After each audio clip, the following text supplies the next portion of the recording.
Every evening, just as the last sliver of sunlight slides beneath the horizon and the stars begin to whisper their silver secrets, a train rolls softly through the night sky. It makes no sound except the gentle chime of lullabies and the occasional giggle of a passing dream. Its name is the Train of Sleep, and it only appears to those who are ready to leave the waking world behind. Alaya, a boy of 7 with a wild imagination and mismatched socks, first saw the train on the night. His thoughts were too tangled to sleep. He lay in bed, eyes wide open, watching shadows sway across his ceiling like dancers. His mother had kissed his forehead, tucked him in with his favorite stuffed whale, and whispered, "Close your eyes, sweetheart. The train of sleep will find you soon." He didn't believe her then, but just as his eyelids fluttered between wakefulness and dreams, he heard it, the faint, melodic whistle. There wasn't quite a sound and not quite a thought. It was something in between, like the memory of a lullaby. He blinked, and suddenly, his room wasn't his room anymore. He was standing on a platform made of soft clouds, his slippers squishing like marshmallows beneath him. The air smelled of cocoa and moonlight. In front of him was a train, not like the ones he'd seen in books, but taller, rounder, and glowing gently from within. Its windows shimmered with stardust, and its engine puffed clouds shaped like animals. First a rabbit, then a whale, then a dragon that yawned sleepily and vanished. A gentle voice called, "All aboard the train of sleep." Next up, the land where dreams smile. Alia stepped on board, holding tight to a stuffed whale who seemed strangely more alive in the soft-lit world. Inside, the seats were made of velvet, and everyone had their own personal pillow. Around him, other children smiled sleepily. Some held teddy bears, others had glowing toy rockets, and one girl had a crown made of shooting stars. A conductor, a kind-faced old owl in a little blue hat, waddled by, checking dream tickets. "First time?" he asked Alaya kindly, as he punched a little star into the corner of the boy's ticket. Alaya nodded. "Where are we going?" "Wherever your dreams want to take you," the owl said, with a wink, "but always to a place where they smile." The train began to move, not with a jolt, but like a sigh, long and gentle. Out the window, the world turned into a swirling canvas of colors, stories, and soft, glowing shapes. Alaya leaned close to the glass and saw dreams drifting like clouds. A boy flying on a turtle's back, a girl growing wings of butterflies, a pirate ship made of gingerbread sailing on rivers of chocolate. "Why do dreams smile?" he asked the owl when he passed again. "Because they are the pieces of your heart. Now remember how to play," the owl replied. "They aren't always perfect. Some are silly, some are strange, but the best ones always smile. Just a little, when they're true." Alaya's eyelids drooped as the train sang softly, a song that sounded like wind in trees, laughter in summer, and the distant hum of happiness. He drifted into his first dream. He was on a boat made of leaves, floating through his whale had grown big and round and spoke with a British accent, telling stories about cloudfish and thunderbirds. Alaya wore a captain's hat and had a sword made of licorice. He waved at floating islands where rabbits held tea parties under upside-down trees. At one point, he visited a dream bazaar, where old memories were traded for new adventures. He swapped a forgotten homework assignment for a ride on a comet's tail. He danced with a jellyfish prince. He made a promise to the stars to always be curious. And all the while, his dreams smiled. Not big, toothy grins, but soft, secret smiles, like when you remember something lovely, but can't quite explain why it matters. When he woke the next morning, Alaya's room looked the same, but everything felt a little different. The sunlight was warmer, his whale was still tucked in his arms, and for a moment, he thought he saw a faint shimmer of stardust on the pillow. He ran downstairs and told his mother about the owl conductor and the girl with the star crown and the boat made of leaves. She listened with her hand over her heart and said, "I took that train once. Every night after that." Alaya looked forward to bedtime. He didn't fight sleep anymore. He welcomed it like an old friend. Some nights, the train came quickly. Other nights, It took longer, as if waiting until he was truly ready to dream. But it always came, and with every journey, he grew braver, kinder, more curious. He learned to speak the language of clouds, how to calm a nervous dragon, and how to plant a laugh, so it would grow into a smile tree. Years passed, and though he grew taller and his socks began to match more often, Elijah never stopped boarding the train of sleep. Even as an adult, with busy days and buzzing thoughts, he still found time to close his eyes and wait for that melodic whistle. The owl, a little grayer now, still tipped his hat when Elijah stepped aboard, and still the train carried him, not to escape the world, but to remember the soft, glowing truth that inside every heart, no matter how old, there is a place where dreams smile. As Elijah grew older, his dreams remained vivid, yet less frequent.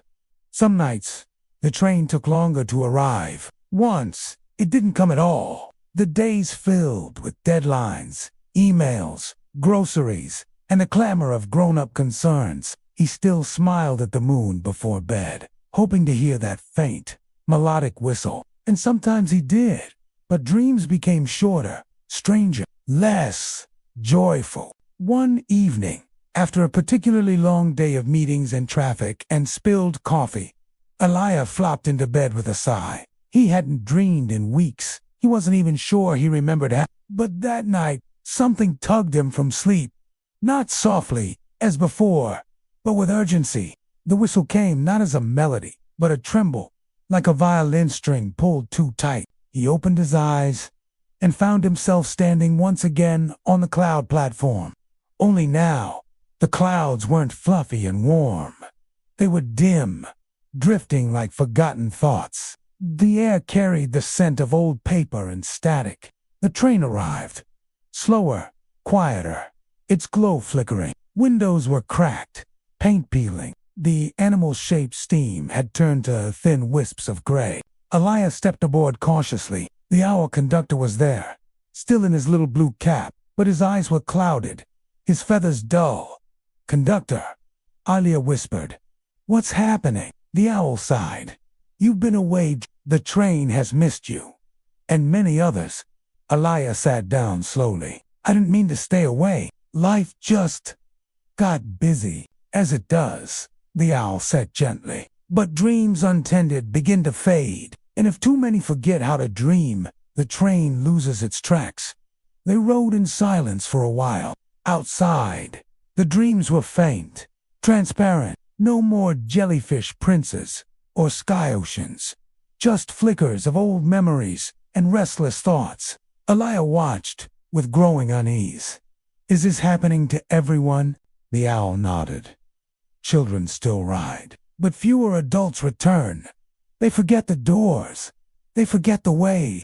Elijah felt a knot tighten in his chest. "Can I help?" The owl turned and fixed him with a hopeful gaze. "Yes, but it won't be easy. The world of waking weighs heavy. You must remember how to wander, how to wonder, how try." And from that moment, something changed. The next night, Elijah turned off his phone an hour early. He made hot cocoa, the real kind, with milk and a cinnamon stick. He sat by the window, watching the stars return. Then he opened a notebook and wrote about the boat made of leaves, about the comet ride, about the dream bazaar. He drew the owl conductor in the margin and labeled it Mr. Wing. That night, the whistle was stronger, the train brighter. When he boarded, the velvet seats had returned, and one of the windows glowed warm gold. Children cheered as they climbed aboard. Elijah spotted a few adults, tired-looking at first, but slowly softening as the train rolled on. And as he walked through the cars, Elijah did something new. He spoke and knelt by a boy with messy hair and whispered, "Have you seen the island with the upside-down trees?" The boy's eyes lit up. He asked a girl with a glowing rocket, "Want to race comets tomorrow?" She giggled and nodded. He sat beside a mother who looked like she hadn't smiled in weeks. "Would you like to remember how to fly?" he asked gently. And that night, she did. Back in the waking world, Elijah made changes. He started a journal called Where Dreams Smile, a blog, then a book, filled with dream stories and ways to reconnect with imagination. He spoke to school children about the importance of wonder. He taught grown-ups how to daydream again. He painted the train of sleep in murals on library walls. Each night, more people remembered the whistle and the train. It healed. The clouds brightened again. The steam animals returned. Mr. Winks grew. A whole new car was added just for dream music, where melodies shaped like butterflies danced through the air. And one night, a surprise came as the train rode through the galaxy of slumber. Elia felt a small hand slip into his. He turned and saw a young girl with curious eyes, her mismatched socks peeking beneath her pajama pants. She clutched a stuffed whale. "Hi," she said. "My mom said this train is real. She said her dad used to ride it." "Were you him?" Elia's breath caught a slow smile spread across his face. "Yes," he said. "I still am." She beamed. "Want to ride in the Dream Bazaar with me? I'd be honored." And off they went. Elia and his granddaughter, laughter trailing behind them like the smoke of the train, their dreams smiling all the way through the stars. The train of sleep thundered gently through the stars. Now, not loudly, but confidently. It had healed. New children arrived each night, clutching dreams in their fists. Like paper lanterns, the cloud platform gleamed once again, and the stars above sparkled like they were watching and rooting for the dreamers below. Elia still rode, often with his granddaughter, Mira, who now wore a crown made of fireflies and carried a map she claimed only glowed when you believed in it. Mr. Winks, the owl conductor, seemed younger again. He'd swapped his frayed cap for a crisp one and polished his spectacles so well they reflected galaxies. "The dream cycle," he said to Elia one night, "is repairing itself. The more who believe, the more who return, the brighter the lanterns burn." "Lanterns?" Elia asked. Mr. Winks nodded toward the back of the train. There, in a newly constructed car made of crystal and cloudwood, sat row after row of floating orbs, each post gently, glowing with the dreams of a sleeping child or an open-hearted adult. Some flickered softly, others pulsed with radiant light, spinning slowly in place like planets. "These are dream lanterns," the owl explained. "Each dreamer leaves a trace behind, a light that guides others. And sometimes one lantern shines so brightly, it opens a path no one's ever walked before." "Who tends to them?" Mira asked. "You do," the owl said quietly. Mira blinked. "Me." Mr. Winks reached beneath his wing and pulled out a small object. An ornate lantern, golden and humming softly, etched with stars. It had Mira's name engraved in glowing script. "You are the next dreamkeeper." Elia watched in awe. "I thought dreamkeepers were stories." Mr. Winks chuckled. "Aren't all stories just truths wrapped in magic?" He placed the lantern in Myra's hands, and as her fingers touched it, the crystal car pulsed. The lanterns began to swirl, slowly at first, then with growing rhythm, forming constellations across the ceiling, lines traced between them, forming strange and beautiful maps of future dreams. Mira stepped forward. "What do I do?" "Simple," said the owl. "You guide. You guard the dreams that matter, and help others find the way back to theirs." That night, Mira dreamed differently. She did not float on candy rivers or ride whales through She walked through the dream archive, a place beyond the train. A city built of glowing stories, stacked like buildings, each dream a door. She heard weeping behind one, laughter behind another. She opened one marked Forgotten Hopes and helped a boy remember he once wanted to be a cloud painter. She lit her lantern at every door she passed, and when she woke, her room glowed faintly. Her fingers tingled. She looked at a bookshelf and saw something new. A notebook, blank and waiting, with the Dreamkeeper's sigil embossed on the cover. The following weeks were a rush of wonder and change. Mira began sketching her dreams and leaving copies under her pillow. When she checked the next morning, some were gone, and in their place were new sketches, not her own. Children from across the world were beginning to share, as if their dreams were slowly weaving together. She started a club at school called the Wanderers, not about sleep exactly, but about wonder. They wrote stories, built forts from imagination, practiced silence, and asked big questions like, where do ideas go when no one listens? Even adults noticed. Myra's mother, once too busy to dream, now painted again. Her art was luminous and one piece. The lantern path hung in the local library, drawing in visitors from far beyond their sleepy town. Elijah, now grayer and slower, rode the train less often, but when he did, the dreamers gathered to hear his stories. He spoke not like a teacher, but like a bridge, reminding the children that their play mattered, and telling the adults that forgetting wonder was never the end, only a pause. One evening, as twilight fell and Mira prepared for bed, she felt a stirring in a lantern on her bedside table. She lit it. A beam rose, soft and slow, into the ceiling, projecting a path. Not to the train this time, but beyond. She called to Elijah, who sat in the next room with tea and a well-loved book. It's time, she said. He looked up, eyes soft. Time for what? For the next station, she said, simply. They rode that night. Not just on the train, but past it. The Dreamkeeper's lantern opened a new track, unrolling like a ribbon across the stars. Mr. Winks watched with pride in misty eyes. This path has no name yet, he said. Then we'll name it, Mira replied. When we arrive, outside, new dreams formed. Not memories, but possibilities. Children not yet born. Inventions not yet imagined. Music not yet composed. A garden where old dreams went to rest, and sometimes bloomed again. The train slowed, and a new platform came into view. Not made of clouds, but of stardust, seeds, and stories. Elijah stepped off first, his heart full and still young. Mira followed, her lantern swinging softly in hand. Above them, a new sign shimmered into being. The new platform shimmered beneath Mira's feet, not solid like the cloud platform of old, but woven from stardust, ink, memory, and soil. It pulsed, with quiet potential, as if it were alive, waiting.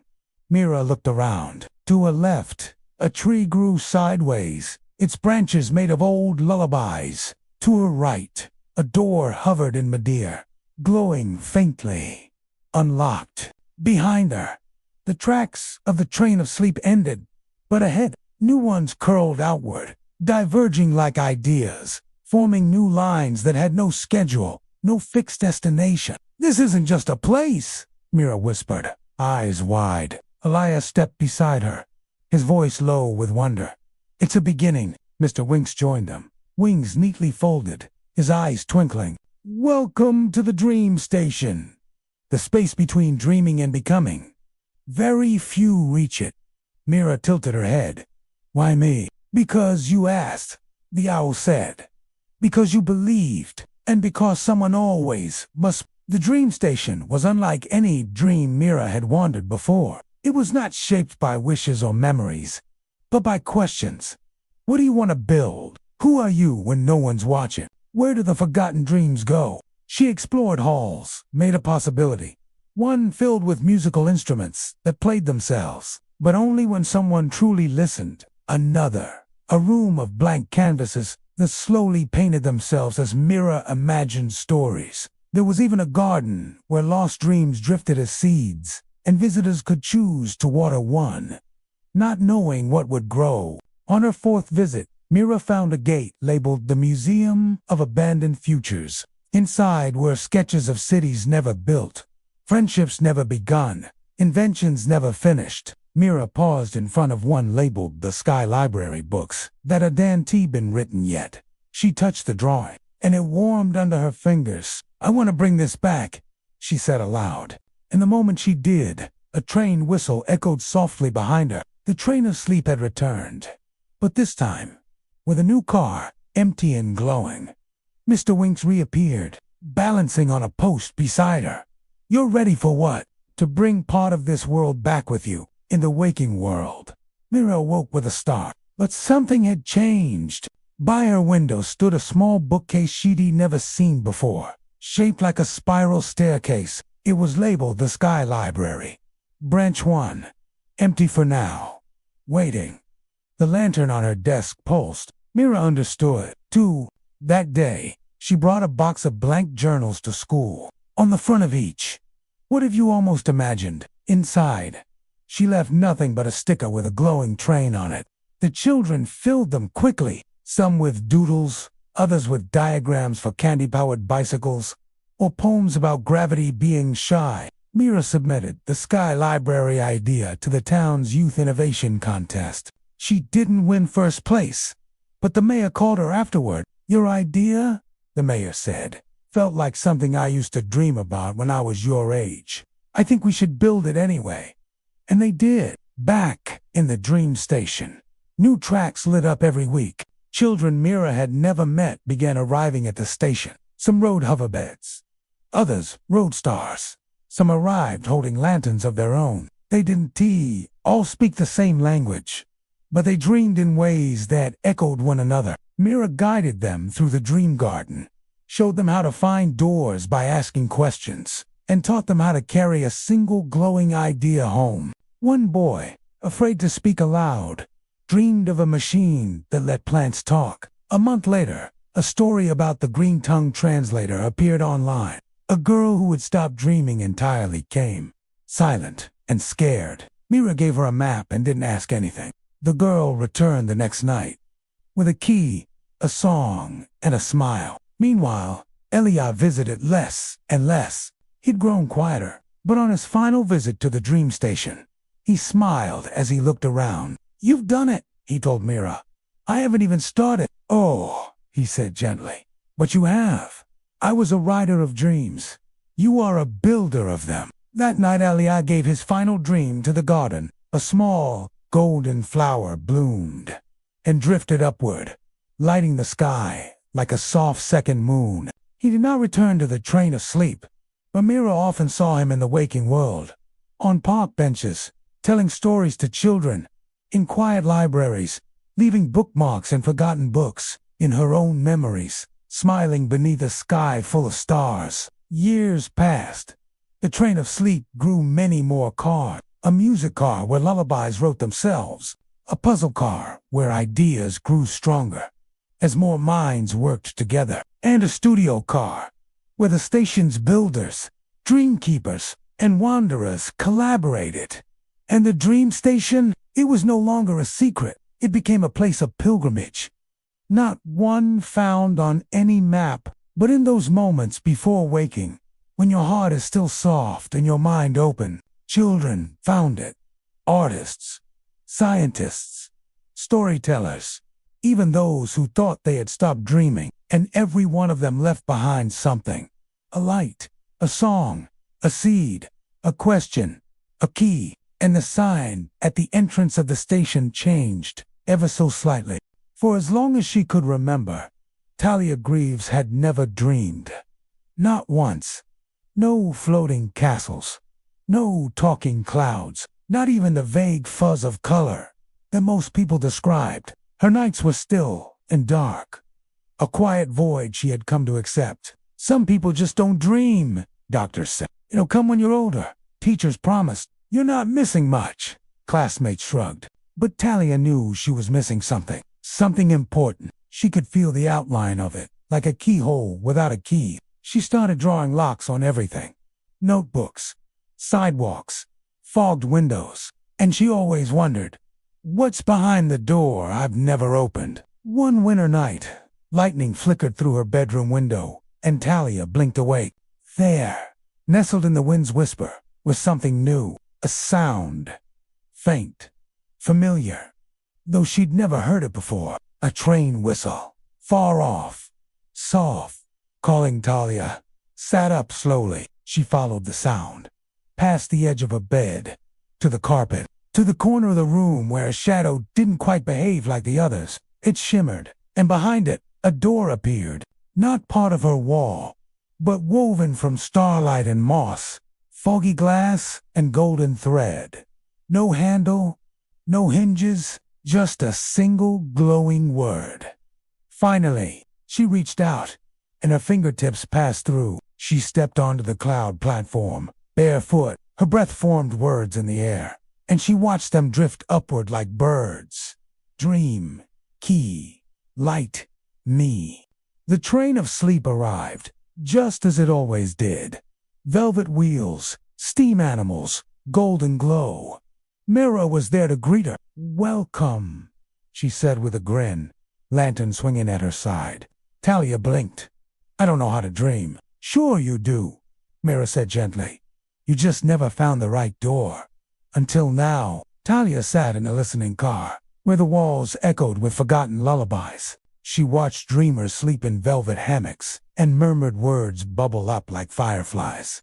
Mira showed her the puzzle car, where dreamers solved riddles that built bridges made of light. They passed through the music car and the sky library car, and everywhere, dreamers left behind pieces of themselves. Talia wandered in, awe. She didn't say much, but she noticed everything. That night, Mira brought her to the dream garden. "This place," Mira said, kneeling beside a row of silvery soil, "grows ideas." "From what?" Talia asked. "From seeds that people forget to plant. Lost futures, unused magic, unasked questions." Talia stared at the earth. "Can I try?" "Of course." Talia placed a finger to the soil and whispered, "What if I could imagine, even just once, something stirred, a bud, small, shy, and glowing blue. It trembled and bloomed into a single delicate key-shaped flower." Mira gasped. "Talia, I don't know what that means," Talia whispered. "It means you just dreamed." From that night on, Talia rode the train of sleep often. Not every night, but often enough that the dark emptiness faded from her sleep. Her dreams were strange at first, full of locked doors, mazes, clocks that ticked backward, but slowly she began to shape them. She painted her first dream lantern, a cube instead of a sphere, glowing in 4 different colors, depending on how you held it. In the dream station, she found a room filled with broken locks, and she fixed every one with keys made of memory. She became known as a key. Other dreamers started coming to her, not because they couldn't dream, but because their dreams had become confusing, tangled, or silent, and she helped them open doors they didn't know they'd closed. Years later, Mira returned to the dream station. After a long time away, she found a new wing had been built, spiraled, crystalline, filled with doors. At the center stood a girl with short hair, glowing gloves, and a calm, quiet strength. "Talia?" Mira asked. Talia turned and smiled, no longer shy. "Welcome to the Lock Garden," she said. "Here, we teach people how to find their keys." Above the spiral hall, a new banner shimmered into existence. The Keymaker's wing for all who were told they couldn't dream. And that night, a new child in a distant town who had never dreamed, never smiled in her sleep, never believed in magic, awoke to a whistle, soft and distant, and a glowing shadow forming on her wall. A door appeared, a keyhole glowed, and the words she saw were simple and sure. No longer just a place between sleep and waking, it had become a living constellation, visible to dreamers who dared look beyond stars. Tracks had multiplied like ivy across the skies, weaving dream lines between cities, villages, and even the forgotten corners of memory. Every generation left something behind, a melody, a question, a spark, a key. And now, the time had come to bring the keepers of these sparks together. The Dream Keepers Council, once a myth, once a whisper, was real again. The council met only when the dream world changed. Not through crisis. This time, the summons was not urgent, but curious, a ripple in the dream sea. A whisper through each dream keeper received it differently. Mira found hers folded in a paper bird at the bottom of her lantern. Talia's was etched across the petals of her locked garden's newest bloom. In the dream car of echoes, a shy cartographer boy named Solis heard his name whispered in the rustling of his dream. In the whispering dunes, an old woman known as the Sifter of Forgotten Names stood as her hourglass flowed backward. The message formed in the falling sand.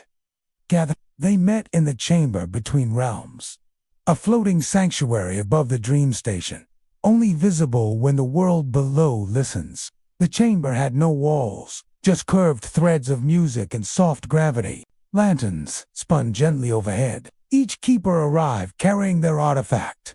Not a weapon, but a memory. Mira, with her starlight lantern. Talia, with her glowing gloves and ring of Solus, with a cloak stitched from maps that shifted when he asked questions. The Sifter, with her name glass, filled with echoes. They were joined by others. Navi, a young builder who dreamed bridges between people and drew them into being. Loon, a silent child who only dreamed in color, speaking through painted winds. Eshin, a former adult who had forgotten how to dream, until his daughter taught him again.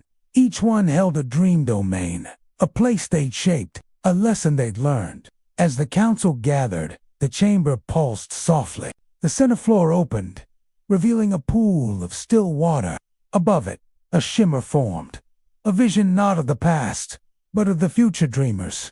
Children not yet born, voices not yet heard, possibilities not yet written. Solis stepped forward. "They're coming," he said softly. "New kinds of dreamers, ones we don't understand yet." Loon's painted wind swirled in response, hues of confusion, brilliance, contradiction. Talia touched her gloves to the air. "They won't find the same doors we did," she said. "They'll build new ones, with materials we've never seen." Mira smiled, her lantern flickering gently. "Then it's time to prepare for them." And so the Dream Keepers made a plan, not one of rules or control, but of invitation. They would seed the world with signs, not obvious, but tender. Blank journals tucked into library corners, chalk left on sidewalks at just the right hour, murals and alleyways with doors hidden in the paint, strange melodies in dreams that whispered. They built a new car for the Train of Sleep, one that changed shape depending on who entered. It had no name yet, only a title carved in soft gold. The Car of Becoming. And they wrote a manifesto, not for power, but for permission. The Dream Keepers promise. We are not the gatekeepers. We are the gardeners. We do not own the dream. We water them. To every child, every artist, every soul that stirs at 3 a.m. There is space for your light. You are not too late. You are not too strange. You are not too small. We built this place so you would not have to build alone. Dream, wake, build, return. And when the world tells you dreams are silly, show them your lantern. When the council adjourned, the chamber between realms folded itself back into the sky, visible now only to those who had already begun dreaming forward. Mira walked alone to the front of the Train of Sleep that night. Talia joined her. They stood in silence, watching the track curve toward a misty horizon. "Do you think they'll find us?" Talia asked. Mira didn't answer at first. Then, softly, "No, they'll find themselves. We just left the lanterns." Name: Juniper June Hale. Age 12. Known for scientific curiosity, an allergy to nonsense belief in dreams. 0. June didn't like stories. She liked facts. Tangible, testable, true. While others in her class drew dragons, she diagrammed cloud formations. While kids whispered about the dream train, she researched REM cycles. And when her grandmother told her, "You used to dream so wildly," June simply said, "That's because I used to be gullible." But somewhere, beneath the layers of reason and refusal, June still felt it, a hollow thrum at the edge of sleep, a flicker of something waiting, a sense that she was late for something she didn't believe existed. The call didn't come to her like it did to others. There was no whistle, no shimmer, no floating key. Instead, June fell asleep at her desk during a thunderstorm while reading about lucid dreaming, and awoke not in her room, but in a place that made no sense at all. A train soared through a sky of painted glass, lightning arcing beneath its wheels. A single car glowed at its center. A strange thing, shifting between a library, a laboratory, a greenhouse, and a spaceship. Over the door, The car of becoming. I'm dreaming, June muttered. She clenched her fists. I don't do this, but the door opened anyway. Inside, she found herself surrounded by projects, half-built bridges that finished themselves when you asked the right question, instruments that played only when you thought about contradictions, a tree with glowing data running through its veins. Each wall of the car responded to her presence, subtly reshaping to match her thoughts. Her skepticism became scaffolding, her curiosity a compass, a voice, gentle, genderless, and vast, spoke from somewhere in the walls. You are not here to be convinced. You are here to help us build. What's next? June wandered deeper into the car. At the center, a table, circular, covered in unfinished dreams. Not the sweet kind, the hard ones. A world trying to solve how to feed itself without breaking. A child wondering how to say who they really are without fear. A machine that could help the earth breathe again, but needed a dreamer to ask, why should it sing? June stared at the mess of blueprints and ideas. What am I supposed to do with this? The voice answered, engineer a new language for dreaming. She didn't sleep well that night. When she woke, her journal, always blank, always precise, had a sketch in it. One she didn't remember drawing. It was a machine. No wires, no name, just this inscription. Truth is not the opposite of wonder. She tore the page out. The next night, she returned. At school, June began asking new questions. Not just how or why, but what if science could explain magic, not erase it? What would happen if we stopped separating imagination from intelligence? People began to listen, quietly at first, then more. She started a club, the Society of Question Engineers. They didn't write stories or code. They built problems worth solving. And sometimes, just sometimes, their dreams began to cross paths with others. One of her classmates, who hadn't spoken all year, dreamt of June's machine. He added wings to it. Another painted it into a mural and wrote, some things are more real when imagined together. Back aboard the train of sleep, Mira stood at the edge of the car of becoming. Talia joined her. She doesn't believe in us, Mira said. Talia smiled. She doesn't need to. Will she stay? Maybe. Maybe not. They turned to watch as June sketched a dream not yet made. Something loud, bright, maybe even dangerous, but necessary. She's exactly who we need, Talia said. And far below, in a town still too quiet for stories, another child sat alone in their room, eyes closed, not yet asleep. A paper bird tapped at the window. When they opened it, a folded card fluttered in. It started, as most impossible things do, with a mistake. June and her Society of Question Engineers had been experimenting with something they called a thought echo loop, a way to track patterns across dreams, memories, and ideas that repeated across different people. They believed there were themes hiding beneath the surface, connecting one person's dream of flight to another's fear of falling. What they didn't expect was that one of these loops would open a door, a real one, not in a power outage kind of way. No, this was different. Light began to reverse, shadows forming not behind objects, but in front of them. The walls of their dream lab quivered like wet paper, and where their chart of echo loops once hung, there now shimmered a spiral staircase leading downward, down into the sub-dream. None of them had ever heard of it. Not Mira, not Talia, not even the Dreamkeepers Council had charted this place. It wasn't beneath dreams.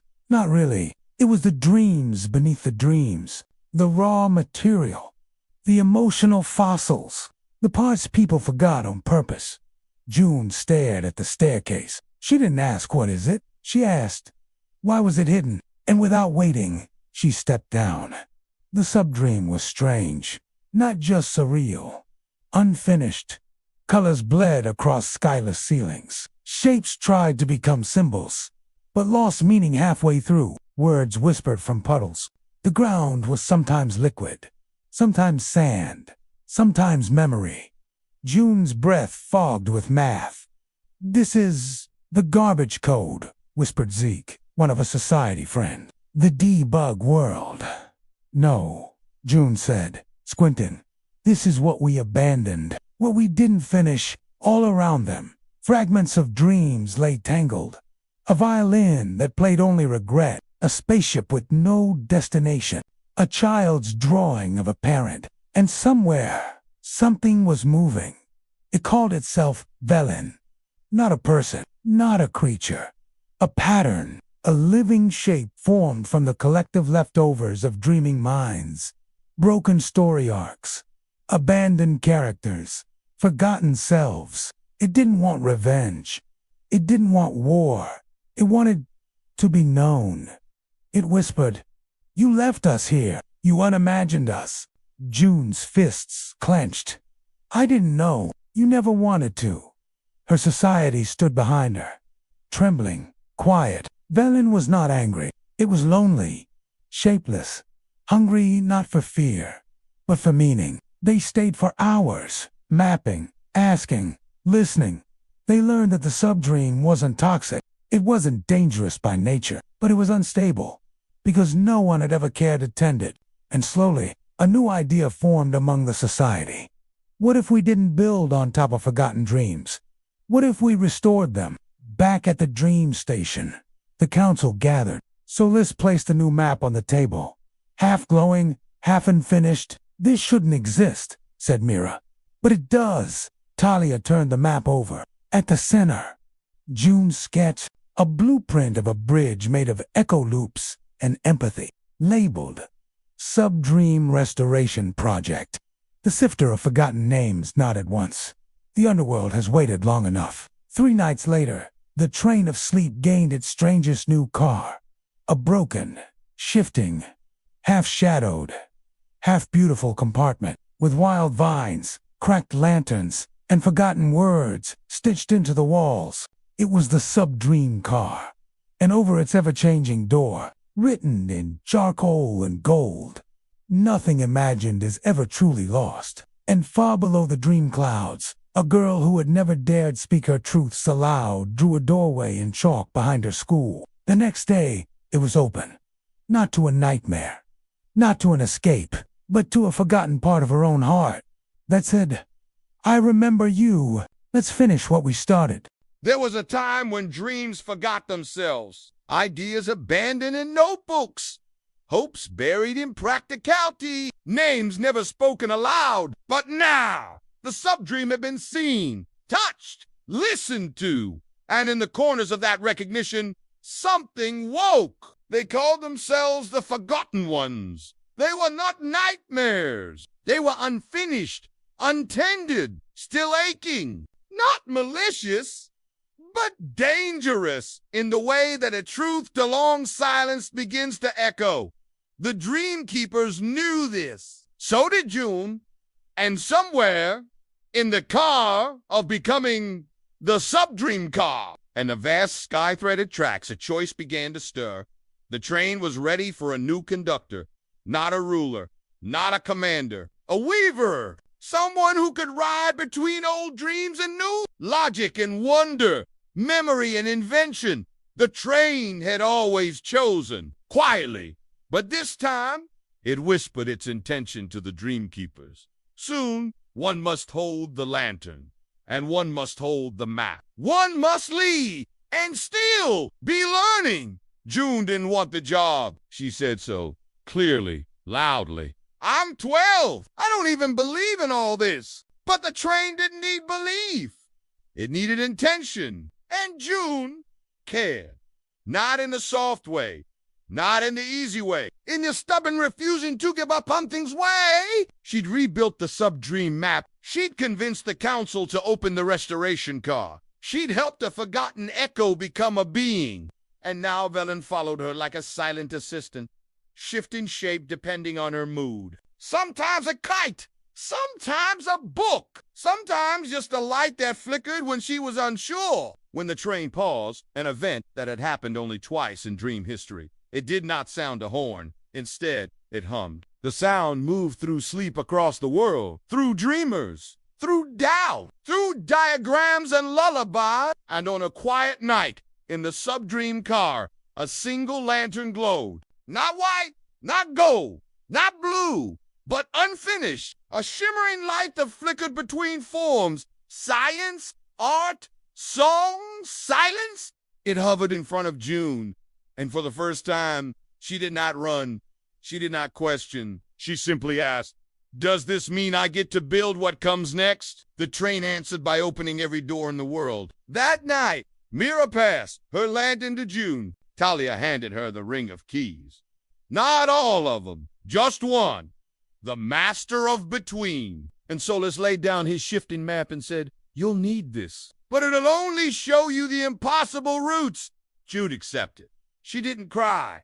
She didn't bow. She just took a breath and whispered, "Okay, let's ride!" As the train of sleep surged forward again, track by track, world by world, dreamers everywhere felt the shift, not in fear, not in reverence, but in the quiet relief that someone real was steering now, someone who knew questions were sacred, someone who believed dreams didn't need to be perfect, just possible. In the next car, a child opened a blank notebook and found it filled with blueprints. In the city, a mural changed colors overnight to reveal a path only visible in moonlight. In a forgotten dream, Velen whispered, "You are not lost, you are becoming." And from the front of the train, a new voice called over the dream lines, "All aboard! Doubt welcome, wonder required." There are places the train tries not to go, not because they are forbidden, but because they refuse to be known. These are dream knots, tangled regions, in the dream realm where logic unravels and fear repeats itself in endless loops. They are made not by monsters, but by the unspoken, and the deepest one of all. It's called Hello. June 1st saw it on the shifting map, the one Solis gave her. It pulsed quietly in the corner, a blot of silence on a map made of song. At first, she ignored it, but then dreams started breaking near it. Stories bled together. Sleepers woke confused and afraid. One child dreamed of drowning in a sea made of mirrors. Another trapped in a school hallway where the doors never led home. The Society of Question Engineers tried tracing the echoes. Every answer led back to "Do I need permission to go there?" June asked the council. Talia shook her head. "There is no permission for places like that." "Will the train follow me?" Mira answered softly. "Only if you believe the story can be untied." So June packed her tools.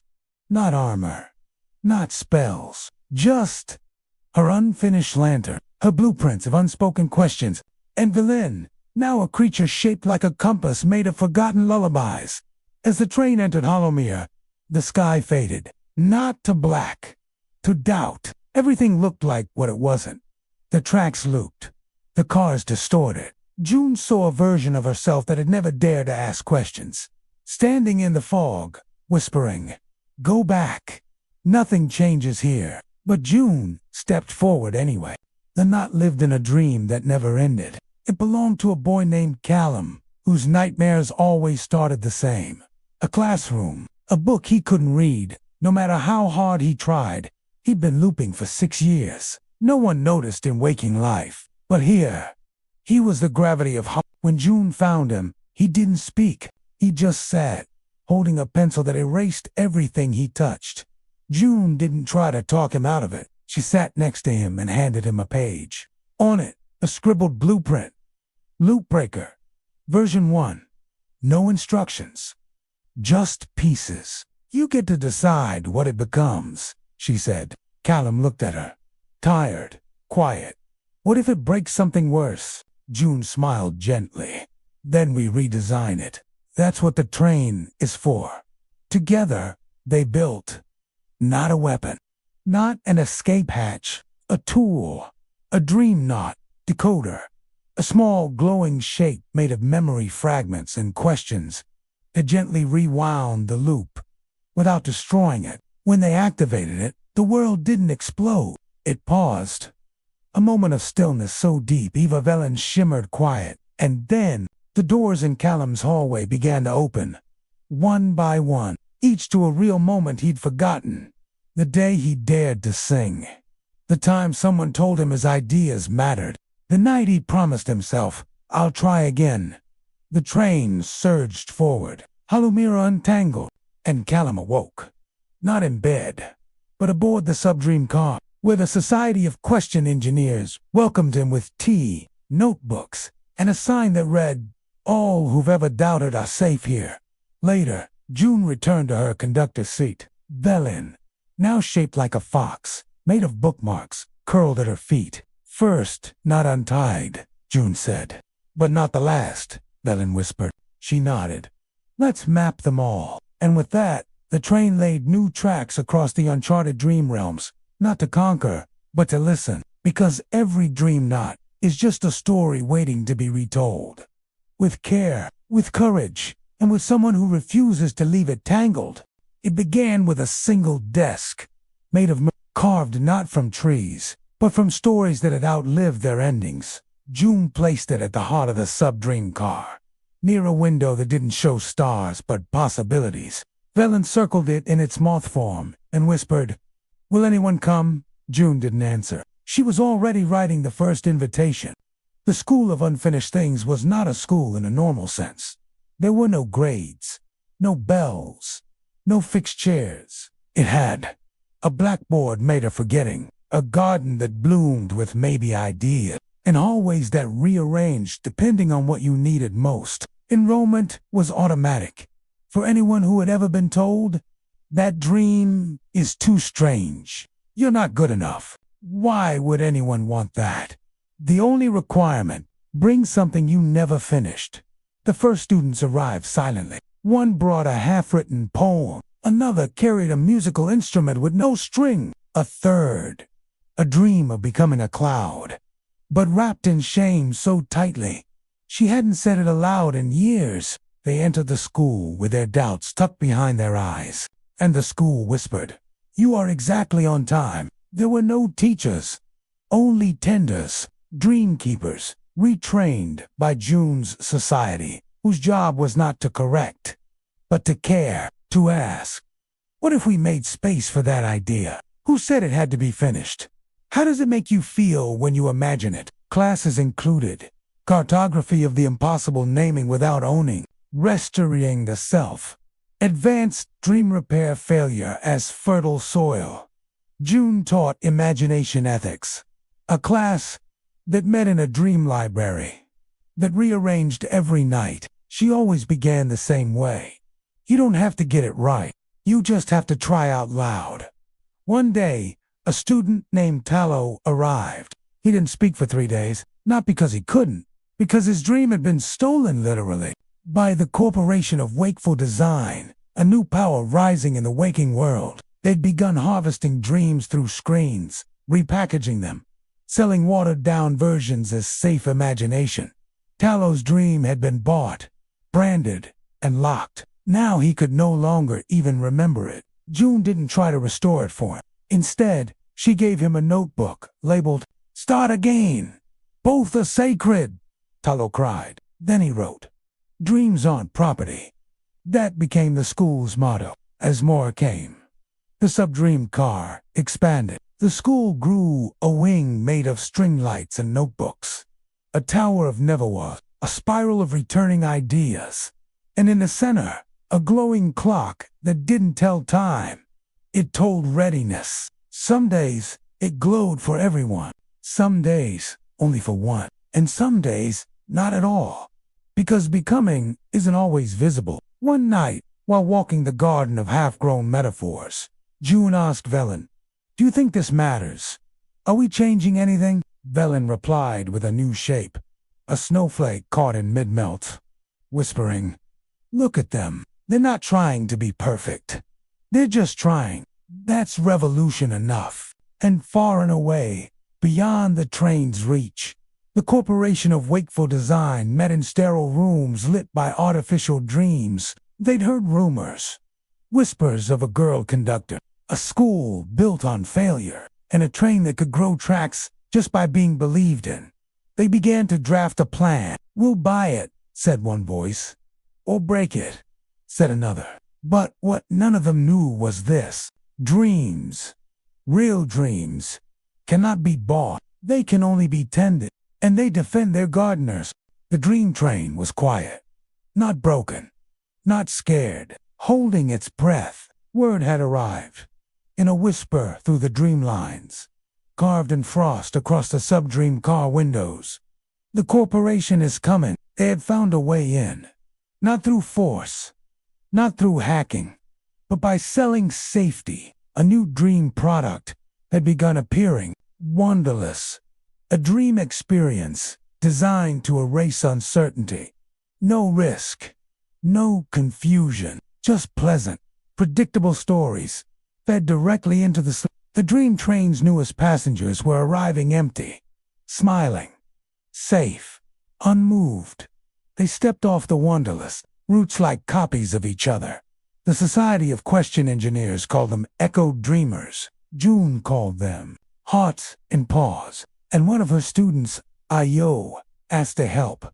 Ayo was small, not in body, in voice. Their dream was a mirror that never showed their face. Not because they didn't have one, but because they'd never been allowed to choose it. They came to the school of unfinished things with only one item, a button that said maybe. Velen, now in the form of a winged key, whispered to June, "This is the one. Let them try."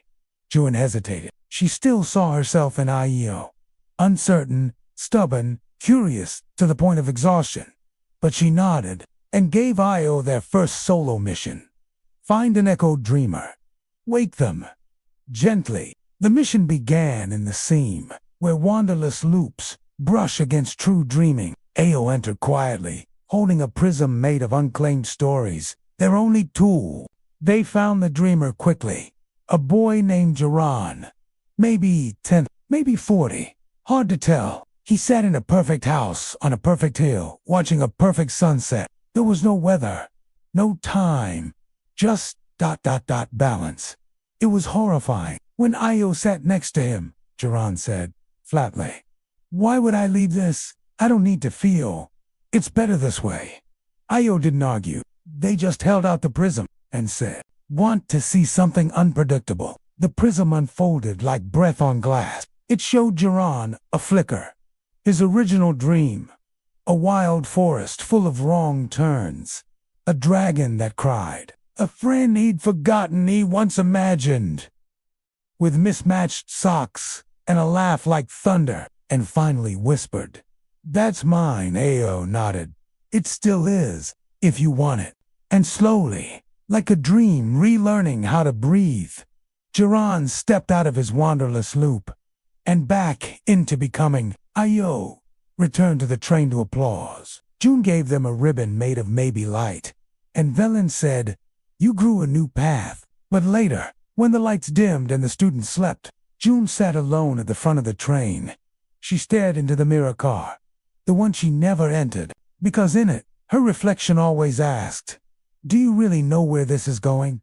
And tonight, the mirror spoke without her stepping inside. "You've inspired an army of dreamers. But what happens when they fail?" June didn't answer. She just reached for her lantern. It flickered, not with certainty, but with something braver.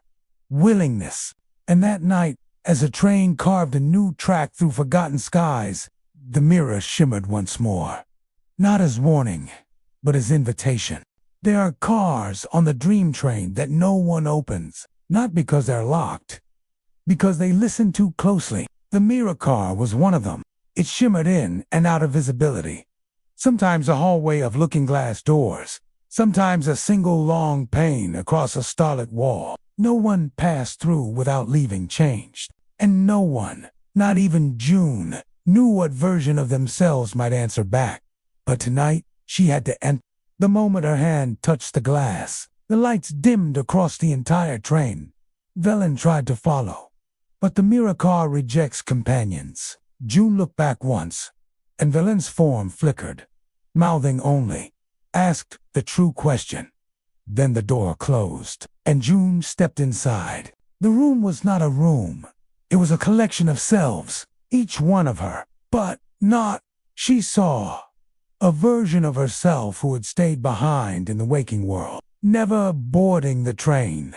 One who had become a dream keeper, but grown bitter, measuring worth in lanterns earned, not questions asked. Another who had joined wanderlust, out of exhaustion, craving safety. They all stared at her, not with judgment, but with one unified question. The one who stayed behind stepped forward. She wore ordinary pajamas and held a backpack with frayed straps.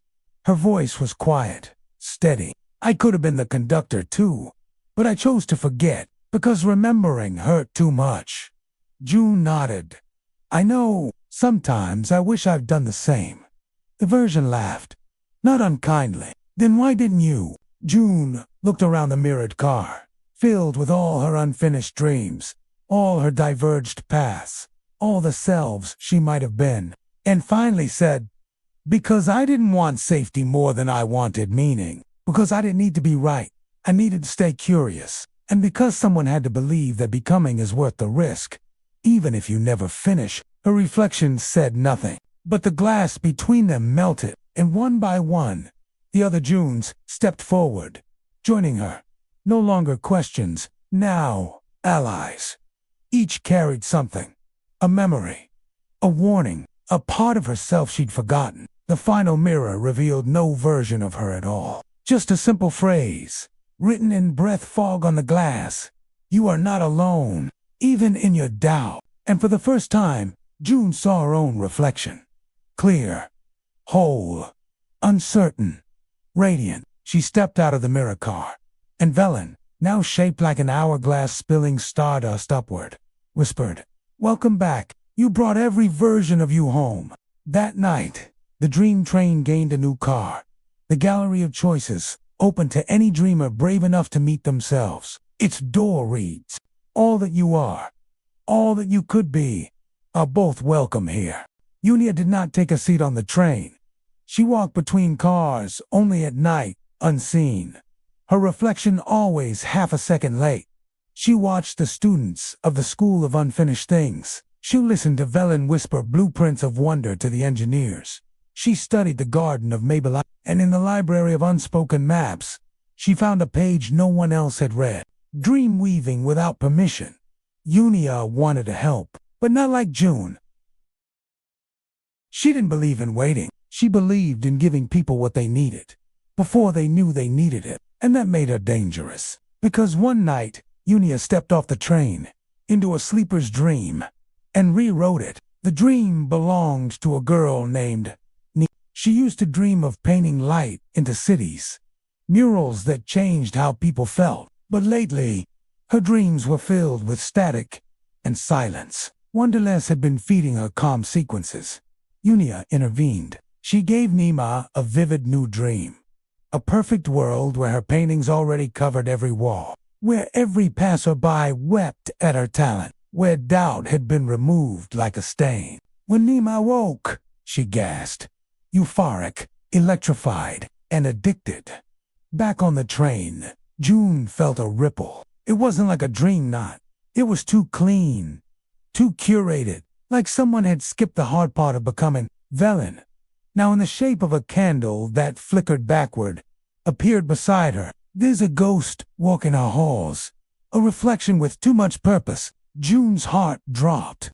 She returned to the mirror car. The empty panel confirmed it. One version was missing, and she had taken her name with her. At the same time, across the dreaming, the corporation of Wakeful Design unveiled its next product, True.io, a subscription-based dream identity curation tool. Tagline: Why become when you can be built? Users could now select from thousands of pre-designed life paths, inserted directly into their REM cycles. It was sleek, flawless, controlled, and the prototype was eerily similar to Unia's unauthorized dream. Ju called an emergency gathering of the society. She didn't raise her voice. She didn't warn of war. She just wrote on the chalkboard. When control feels like kindness, who decides what's real? And below it, what happens when dreams stop asking questions? That would have to find Unia, not to stop her. but to ask, what are you trying to heal by taking choice away? Because sometimes the most dangerous dreamers aren't villains. They're reflections of ourselves who gave up on patience. Nima painted. In her dreams, the colors dripped like golden rain. Crowds gathered, applauded. Even the skies leaned down to watch. She should have felt joy. She should have danced through these curated visions. They had no flaws, no doubt, no silence. And yet, each morning Nima woke with the same feeling. Something was missing. Not a detail, not a person, but a tug, the ache of something unfinished. In the waking world, she stopped painting. Why bother? The dreams were better, cleaner, already admired. In sleep, she was seen. In waking, she was blurred. She tried explaining it to a friend. It's like I'm eating the perfect fruit every night, but when I wake up, I'm not hungry. I'm just hollow. Her friend stared blankly, then checked a notification on her TrueAU app. That night, the dream arrived exactly on time. The same mural, the same praise, but this time, Nima turned away from the crowd. She walked behind the dream, behind the applause, behind the perfection. She found a crack, hairline thin, color the dream hadn't approved. She touched it and fell through. She landed in a gray room, unfinished, raw. A single brush hovered midair waiting. There was no music, no guide, no preset, only a wall. Like Nima stood there, hand trembling. For the first time in many dreams, she didn't know what to do, so she did something dangerous, something radical.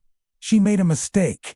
She painted wrong, a crooked line to bold, unbalanced. And in that moment, something bloomed inside her. That's when the train found her. A faint whistle through the cracks. Velen, in the shape of a lantern made of wild scribbles, appeared beside her. You remembered how to wonder? Nima blinked. Was I lost? Velen's flame danced. No. Just paused. Back on the train, June was waiting. She looked tired. Not defeated. Just worn by knowing too much. She smiled gently and offered Nima a notebook titled, Things You Don't Need to Finish. Nima clutched it to her chest. I want to paint things that make people feel messy. Is that okay? June nodded. That's the best kind. Meanwhile, far from the train, in a mirrored tower, laced with dream code and corporate light, Yunia watched. She had seen Nima escape the loop, and for the first time Yuna hesitated. She whispered to no one. Was I wrong? But the silence answered. You were efficient, and kindness takes too long. And so Yunia began writing a new code.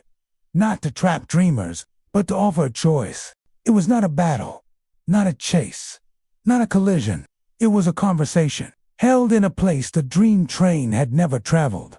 A place called the In-Between, a narrow corridor of raw possibility, suspended between dreams and waking, a place you can only find when two versions of yourself ask the same question at the exact same moment. What if I'm wrong? June stood at one end of the corridor, her lantern dim but steady. Yunia waited at the other, wearing no light, only a coat made of closed doors. The space between them shimmered with half-dreams, things not yet said, ideas not yet believed, regrets not yet mourned. They approached slowly, like gravity bending, like time forgiving itself. June spoke first. You've rewritten over 30 dreams. Yunia nodded. I gave them what they were too tired to ask for. You made them beautiful, but silent. Yunia's jaw tightened. Not silent.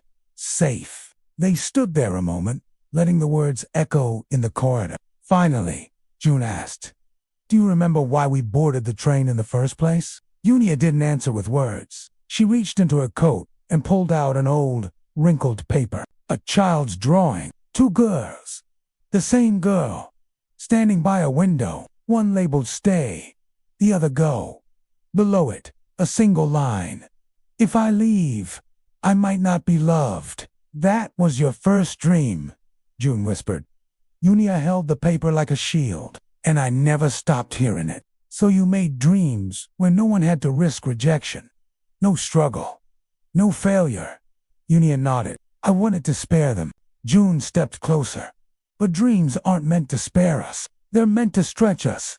For a long time, they said nothing. Then Unia finally asked, what if I'm still right? For some people, June didn't deny it. Instead, she said the bravest thing she could. Then let's give them both ways. What a choice. A door in every dream. One marked safe. One marked free. Unia blinked. You let me stay. I'd let you build. But not alone. Never again alone. And so the corridor shifted. The in-between restructured. And from it was born a new dream car on the train. The split-door car. In each dream now, at the moment of decision, two doors appear.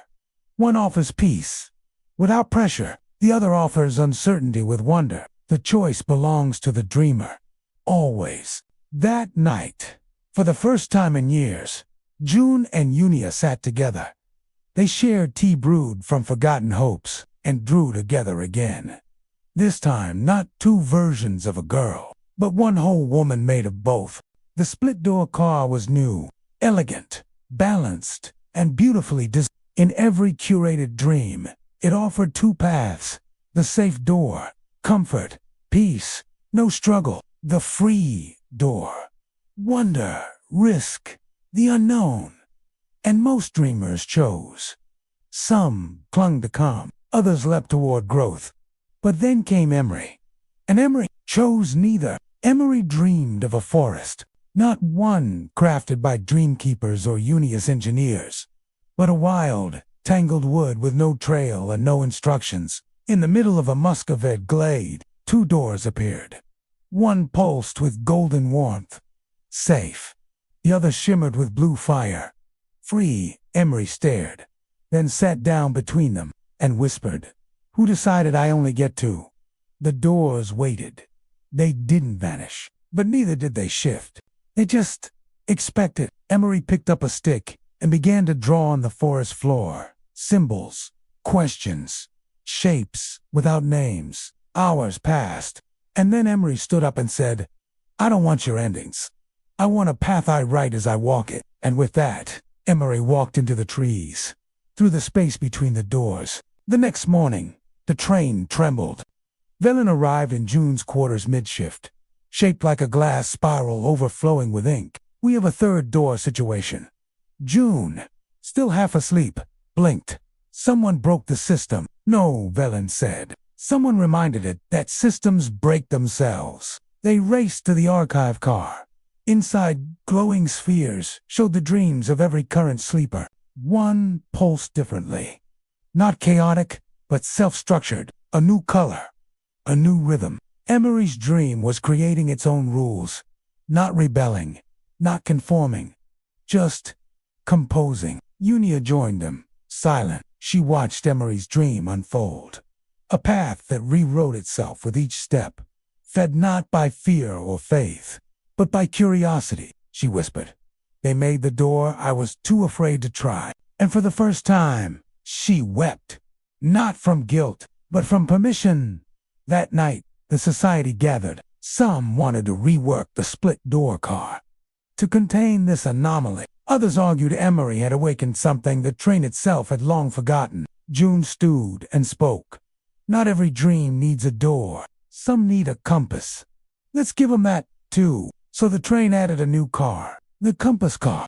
It offered no destination, no reward, no path, only a journal, a compass with no needle, and the invitation, wherever you are, is where the dream begins. Emery never returned to the original doors, but sometimes, when dreamers pause too long between safe and free, they feel a hand take theirs, and a voice say, "Wanna try the way we make together?"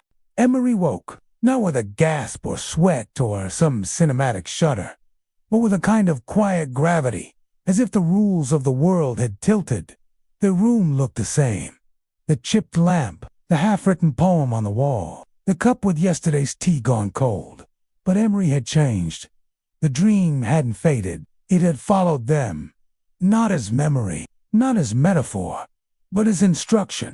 Each step they took in waking life now carried a strange tug, as if the world itself had hidden seams waiting to be unstitched. The sidewalk beneath their feet vibrated faintly. The air in elevators whispered directions, not printed on any floor plan, and one phrase echoed in their chest like a second heartbeat. "You are still dreaming. You're just awake about it." Emery began to notice other people, strangers, pausing too long at intersections, turning down alleys, as if guided by something unseen. One day, in a bookstore, they passed a woman who dropped her phone mid-scroll. "It's you," she whispered, from the in-between. They had never met, but in dreams, they had built a forest together. The train, sensing what had begun, adjusted. It added a new line to its charter of dreaming. The waking world is not outside the dream. It is the next carriage. Meanwhile, at the headquarters of Wakeful Design, something unprecedented occurred. A user canceled their True Premium plan. Not for a refund, not for lack of results, but because they said, "I'd rather find out who I am the long way." The algorithm flagged it as a glitch, but then others followed. A trickle, then a stream, and within a week, a phrase began trending that no marketing team had approved. #ThirdDoor. The corporation tried to respond. They released a statement. Uncontrolled dreaming can result in emotional instability and unoptimized life outcomes, but no one was listening. People were already drawing maps in chalk on their walls. People were waking up in tears, not from fear, but from realization. The train hadn't just altered dreams, it had unlocked authorship. Back on the train, Velen smiled. They had reshaped again, this time into a compass with a heartbeat. They turned to June and Unia, who now shared a car, as co-conductors of the unwritten line. "You were both right, and now the dreamers are writing us." June closed her notebook. Unia lit a lantern, and Emery's name, once just a ripple, was now a path, carved in starlight, across the sleeping and waking world alike. It started with a feather, drawn in sidewalk chalk, bright yellow, crooked, childlike. But Emery stopped mid-step when they saw it, not because of its art, but because of what it meant. In their compass dream, a yellow feather had led them to the hill where they first realized they didn't need to be told what they were becoming. Now it was here, in the waking world, waiting. The next day, Emery found a folded paper tucked into a tree hollow on their route to work. It read, "The safe door still calls me, but I want to see what it looks like from the other side. Signed only, Lark." They didn't know Lark, but they did.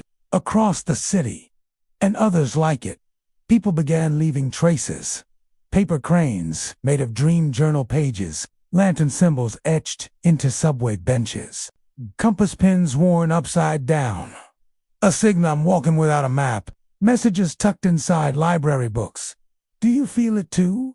The tug towards something unwritten. These were not protests, not organized rebellion, just a quiet, blooming language, a whisper network of those who tasted the train and couldn't go back. June watched it unfold from the archive car. Dreams now echoed real life. She saw a boy dream of a mural and wake up to find someone else had begun painting it in real space. She saw a woman who'd never spoken aloud in dreams suddenly lead a street choir, singing lyrics that only existed in dream script hours before. The wall was cracking, and behind it wasn't chaos. It was connection. Unia was more cautious. If they draw too much from the dream, won't it dissolve the balance? June shook her head. Maybe it was never meant to be balanced. Maybe it was meant to overflow. Velen Evershiften chimed in with a whisper. Dreams were never meant to stay behind glass. They are instructions disguised as longing. Meanwhile, in the wakeful towers of Wakeful Design, a countermeasure was in motion. A new update. Version 9.81. True AU realignment. Its purpose, to quietly rewrite memory of unauthorized dreams, to make the third door look like a glitch, to silence the feathers, to return people to their curated cages. The update began rolling out. Quiet, invisible, dangerous. But there was a problem. Each time the update began its overwrite, the dreamers resisted. Not with code, not with protest, but with remembering. They gathered in parks, online, in basements and back rooms and community centers, and they whispered dream symbols aloud. The train with no tracks, the door with no handle, the compass with no needle. Every time someone remembered their dream out loud, the update failed. By the end of the week, a new tag spread across back alleys, phone lock screens, and whispered circles. Dreams don't delete. And from the cracks, a new car began forming on the train. Not made by June, not by Unia, not by Velen, but by the dreamers themselves. Its name, the listening car. Inside it, no one speaks. Instead, dreams from all over the world echo through its walls. Not guided, not scripted, just heard. A place where stories that had nowhere to go. And in this place, someone may be Lark. Maybe someone else wrote a message on the glass. We are not breaking reality. We are letting it remember us. The listening car had no seats, no conductor, no lanterns, only silence, warm and steady, like the moment just before a song begins. When dreamers entered, they didn't speak. They simply stood and felt. The walls of the car were made of memory glass, a material that did not reflect your image, but your story. Whispers ran through its panels, like veins of light. I was told my dream was childish. I stopped dancing when no one clapped. I once wrote a poem in my sleep. I woke up crying, and I still don't know why. The car collected these moments, not to archive them, but to offer them back. Not as advice, but as echoes. Lark stood in the middle, fingers open, eyes wet. She hadn't spoken since stepping in, but her memory glass glowed soft pink, and the whisper that emerged was not her voice, but someone else's. I dreamed I was a garden someone forgot, but still, I bloomed. Across the room, Emery turned toward her. The memory glass lit the same color. I dreamed I'd built a gate, but only birds came through. They had never spoken these things aloud, but the listening car had heard them in dreaming, and now it introduced them. The car was a magic. It didn't solve anything. It just let things be true, unpolished, unpackaged, undeleted. And in that soft reckoning, something began to heal. From the outside, Wakeful Design's last move came swiftly. Phase Polaris, the prophecy loop, a dream VRS, built to insert itself as ancient truth. Each dream infected would contain the same line, spoken by some imagined wise figure. The third door leads only to loss. It was subtle, elegant, and nearly undetectable, except for one flaw. It couldn't account for the listening car, because in the listening car, no dream stood alone. The moment Polaris was spoken in one dream, it echoed across the memory. Dreamers recognized it in others. They compared, shared, heard the same lie, said by different mouths. And when that happened, the spell broke. The virus collapsed under its own script. Because in the listening car, truth wasn't what echoed most.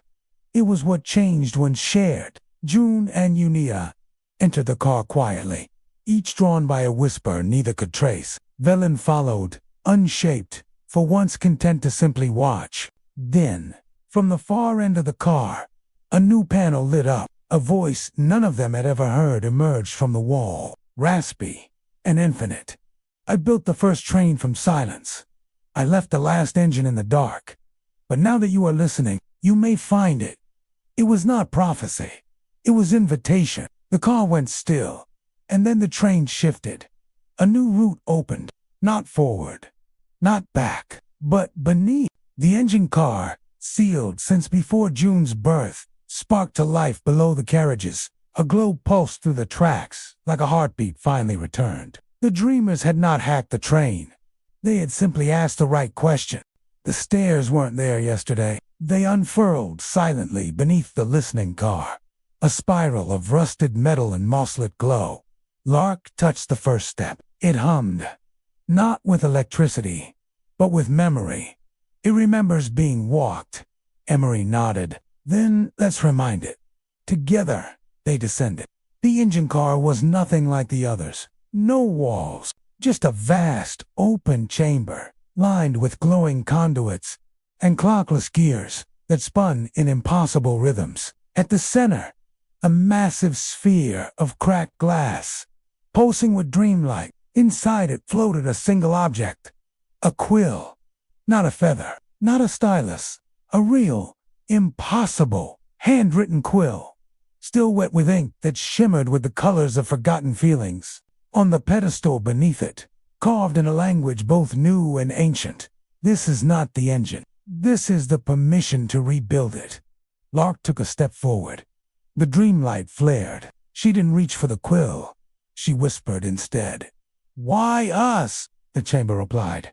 Not in words, but in scenes. Suddenly, around them spun glimpses of every dream ever dreamed on the train. A boy who imagined wings and woke to draw airplanes. A grandmother who healed her grief by building a garden with her lost sister. A prisoner who unlocked a door inside his mind, and later, his cell. All dreamers, all builders. The train had never been just a vehicle. It was a mirror, a seedbed. And now, it needed gardeners. Emery stepped beside Lark and looked up at the quill. So the engine isn't fuel, it's authorship. Lark's eyes lit. The train runs because we believe in things that don't exist yet. And in that moment, the sphere opened. No key, no passcode, just trust. And the quill floated gently into their hands. Not to be held, but shared. Above, the train shuddered. Each car glowed. Not in fear, not in malfunction, in awakening. And in the waking world, those attuned felt it too. A poet in Berlin woke mid-sentence, her hands already moving. A teacher in Nairobi tossed a lesson plan and invited her students to write dreams as reality blueprints. A child in a refugee camp in Jordan sat up and said, "The train's writing back." In the Tower of Wakeful Design, the final alarm triggered, but the screen did not show a threat, just a single message. You were never the engine. You were just afraid of the tracks we hadn't laid yet. On board, June stood in the compass car and smiled. Unia lit a lantern that glowed blue and green and violet all at once. Velen changed shape rapidly, unable to contain their joy. And then, far below, a deep, gentle sound echoed upward. A heartbeat. The train was dreaming with them now. Not guiding, not testing, just becoming. And in the engine car, Emery turned to Lark, quill in hand. Silence around them. Then they spoke together. "Let's write something that has never been written before." The quill did not require ink. It moved through the air, like light, refracted through intention. Each stroke drawn by Emery and Lark shimmered, then solidified. Lines becoming architecture, color becoming function, emotion becoming space. "What do we call this car?" Emery asked. Sketching a wide circular room open to starlight. Lark smiled. "It shouldn't have a name we choose alone. Let the others decide." So they left the final page blank. As they wrote, the train pulsed in agreement, up and down its length, across carriages both known and hidden. Dreamers felt it. A gentle knock at the edges of their sleep, a whisper at the edge of their will. "Help us build the car." And they did, in Snow Paulo. A painter dreamed of a tree that sang people's forgotten lullabies. In Kyoto, a retired violinist dreamed of a floor that changed color when you forgave someone. In Cape Town, a child dreamed of a window through which every version of yourself waved at you at once, all smiling. The ideas were impossible, so the train made them real. One by one, the new car formed itself. Its walls shifted constantly. Its furniture was borrowed from collective memory. A grandmother's reading nook, a rebel's desk, a cave of pillows from a childhood that never existed. It had no conductor, no doors, just thresholds. Ones that only opened if you believed you had something to offer. And it didn't look the same to any two people, but to all it felt like this. This is the place I thought I had to outgrow. But it's still here. And now, I'm not alone in it. Back in the engine car, the quill began glowing on its own. Emery and Locke stepped back. It's still writing, Locke whispered. But we're not holding it, said Emery. They weren't meant to. Now, everyone was back in the waking world. Something strange began happening. Designers in New York submitted a proposal for a new public space. When asked to name its inspiration, they showed sketches of a car with shifting walls and singing trees. The committee laughed, until someone gasped, pulled out their own notebook, revealed they'd dreamed the same thing. In Oslo, an urban planner dreamed a transit map with no destinations, only moods. In rural India, a group of women formed a circle and began building dream signs in clay. None of them had met before, but each recognized the symbols in silence. Governments couldn't track the movement, because it wasn't a movement, it was remembering, and no one could stop what people were reclaiming. The right to shape the space between what is and what could be. On the train, Velen sat quietly in the new car. They had no shape, no words, just a kind of awe. They had been part of this from the start. But this was beyond scripting. June stood beside him. She looked out at the threshold ahead. Not a track, not a tunnel, but a sea of possibility. We didn't build this train, she said. We just kept it moving until the dreamers caught up. Unia smiled. No, it caught up because we slowed down long enough to let 'em in.